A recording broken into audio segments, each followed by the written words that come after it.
Hakeem in Lasgidi Cops. I'm going to your point A, if I say you B and I'm C. We need to react fast in case anything happens. Reason why I'm keeping the team small. Hakeem, how would the data check on Chief Magic Odome? I really was so skinny though. Wow. You know, nothing really, just known acquaintances, business dealings, and political affiliations. The man has a lot of enemies, but then, you know, usual politician stuff. Okay. What are you doing here?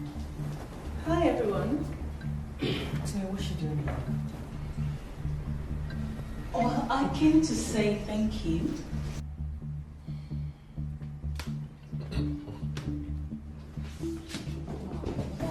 We've acted with everybody, bro. We've acted with everybody. Yeah, man. We actually just even did a new season of that's gonna be out soon, so that's interesting. It's the first Canal Plus original in Nige. Lasgidi Cops at the time we did that, I think I was like 19. So special division in the police force. We used to like handle trying to crack down on, you know, special crimes and all of that. So my character was the hacker, the tech guy, you know, in the units, the one who we need coordinates for this. I go pull them up, you know. Funny thing, at some point, I was even filming the Johnsons and Lasgidi Cops at the same time. Right. So I would shoot the Johnsons from morning up until night, and then I will now. Some nights we have to even shoot overnight on Lasgidi Cops. So I would come from the Johnsons to Lasgidi Cops, film overnight, and then go right back to resume on the Johnsons the next day. It was crazy. It was crazy. I remember I'm doing all this and I'm still in school. Yeah. You know, so I still have my regular coursework to focus on as well. And there's a certain academic standard I couldn't go below because even for me personally, I did believe, and I still do believe in just getting knowledge. I do believe in getting some form of a higher qualification after secondary school. So it was important to be able to balance all that. But I've been missing school since primary school, bro. I'm used to catch-up work. I'm used to studying in the car because I'm going to write exams. You know, I'm used to resuming late and having to start catching up and writing notes. But I also did have really good friends who were really helpful, really good school administrations that understood what I was trying to do, bought into my dream, bought into my vision. But a lot of the work really did come from me because I had to earn the right to have that allowance. I had to prove that I could handle it. So it was a lot on my shoulders, especially at such a young age, to be balancing all these many moving parts and still be a kid with a functional childhood. But, you know, big shout out to my family, my friends, just the people around me. Even every single production I've been on, you know, the cast as well, they've been super, super helpful. In fact, on every production, almost every other production, I was always the youngest anyway. So I always just had that baby brother relationship with everybody, and I could feel that they were personally invested in seeing me do well. It was one thing to say, oh yeah, you know, I did your back, I did with you. It's another thing to actually feel that energy. And I did feel that energy a lot. In certain periods, it did get really hard. But you obviously you can't come from the camera and show that, which is another side of the industry that a lot of people don't get to see or get to understand. Is we're real people. You know, we have real issues that we are facing, but you have to be able to pause your own real life in real time and deliver this character in a way that's believable and still circle back to handle your own real life issues. So it's a crazy place to be in, but I'm very thankful that I was able to maneuver those waters, and we did what we did now. Actors and crew work very hard to bring the films that you love to watch to life. Please support their releases. Chidi in Year of Destiny. Chidi, why did you turn off the TV now? We're getting to the best part. It's time to pack the TV now. Aren't you tired of hearing this same story over and over again? Rosemary, let me bring my wallet. So is that why you turned it off? Is it your story? That's why I don't have a girlfriend. Eh? Daddy, mommy, are you listening? She was just playing. Daddy, mommy, Chidi, continue the your story. wallet's in my pocket. And by the way, Helena, you won't come and help us pack. This was so much fun. I've been on a lot of fun productions, to be honest. I can't even lie. So what was really fun about filming DOD is it was a young cast and a young crew. In fact, I think the average, almost everybody in the crew was in their 20s. I don't think if I told maybe just a handful. So everybody was young.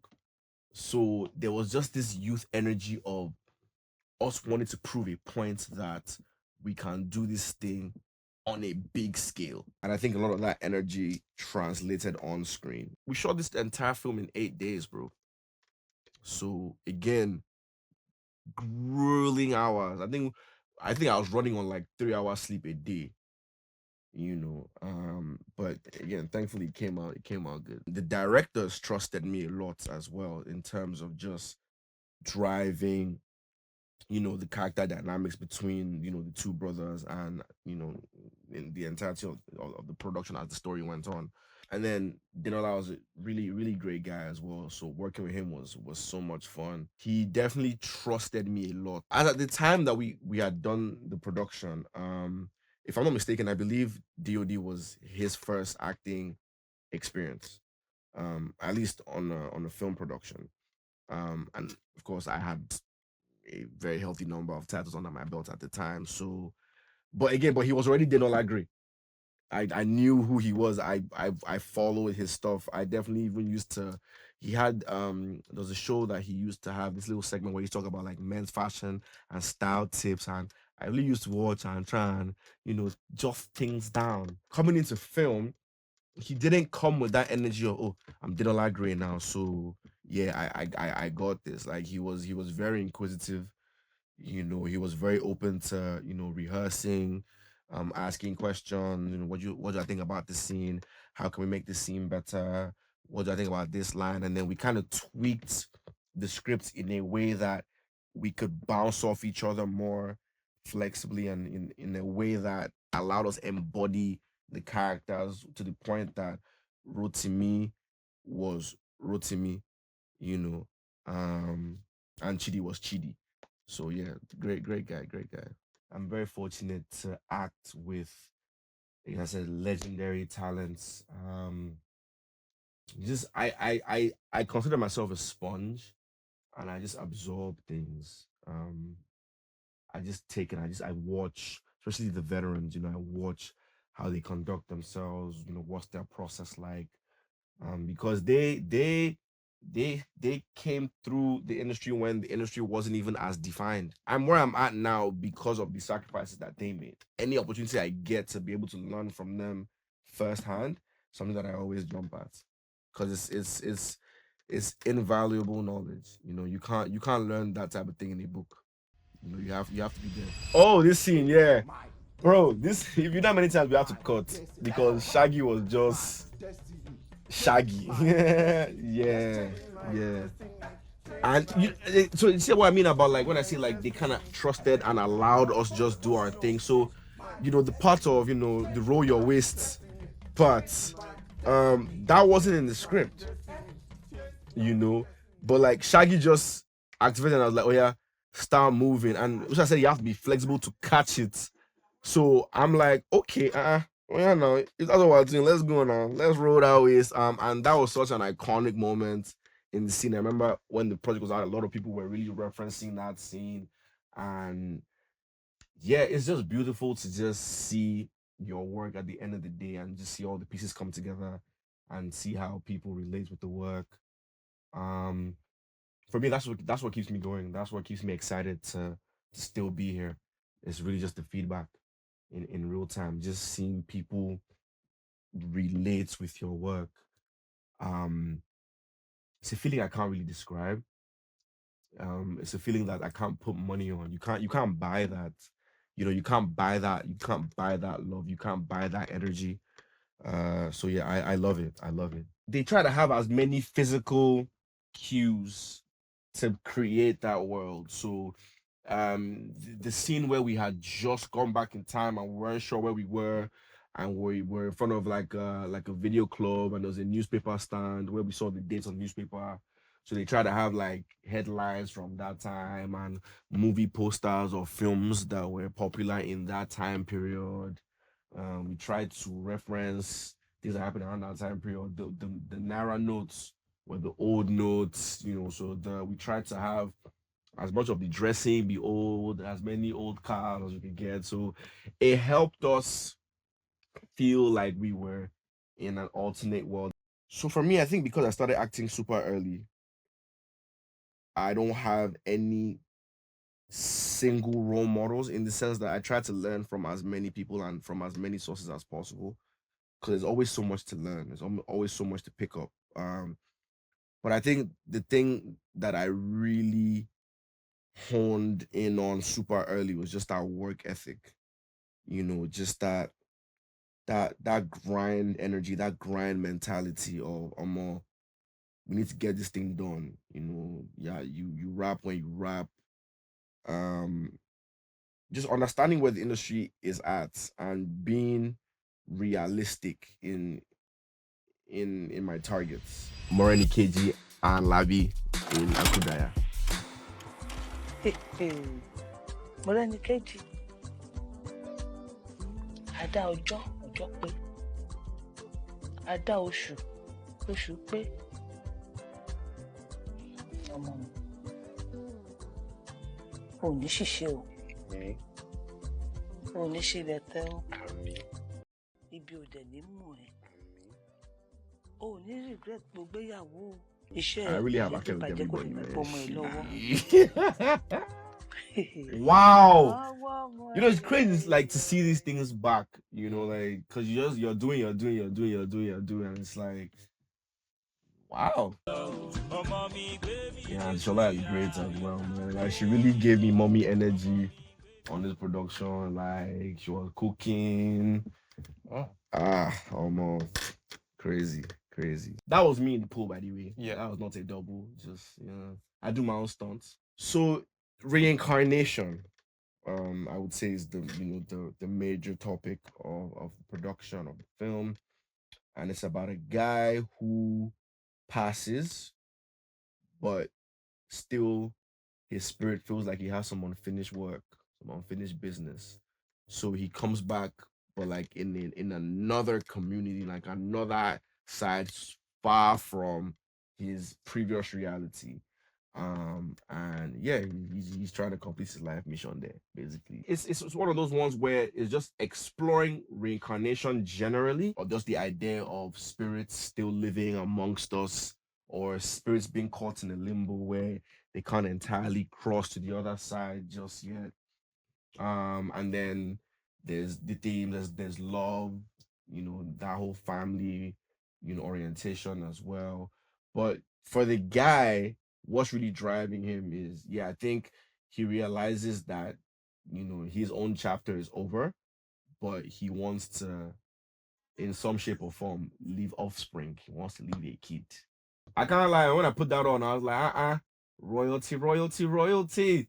So I'm very big on just us not losing our culture. I definitely believe that our value system is eroding, and we need to salvage it so that we don't entirely lose what it means to be Nigerian, what it means to be from diverse parts of the country, what it means to just be a good person, just what it means to have character, dignity in labor, the type of things that we celebrate, the type of qualities that we want the totality of, or at least the majority of the population to emulate. And I think the traditional movies have more of that essence. They kind of remind us at our very core who we are as people. So I think that's what that side represents, even though it's entertaining as well, but they find a way to still keep that cultural aura, that energy of the very essence of what it means to be Nigerian, or to represent, different parts of the country.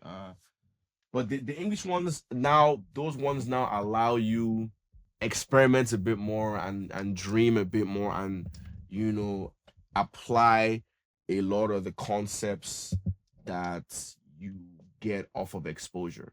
For me, when I get to do a project that has a cultural background, because I'm Yoruba, it just reinforces that sense of self, and there's a pride, especially when you put on the costumes now. There's a pride that just from inside, that Omoluabi spirit. That definitely is what the cultural films do, at least for me personally.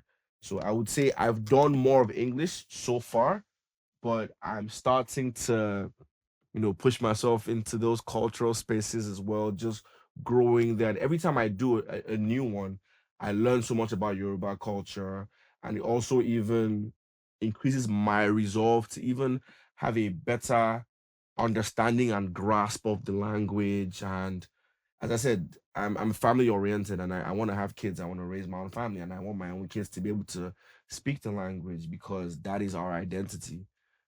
So being a part of those productions for sure is something that I'm very proud of. It's a different type of challenge.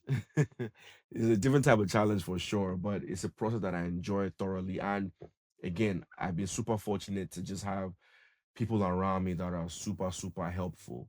So even when we're doing the Yoruba lines, they really help me with the breakdowns and, the pronunciations and the amion and the delivery. And, they instead of making me feel out of place, it makes me even want to be there more, and it's an amazing thing that I'm so grateful for. I'm so thankful for just that grace to just always have people support. When people are behind you, you have that stability, and I have that. I always have people around me holding my hands, leading me, and just helping me be the best version of myself. Surprise. It will be a nice prank. Labi, I don't want you out of my sight, not even for a second.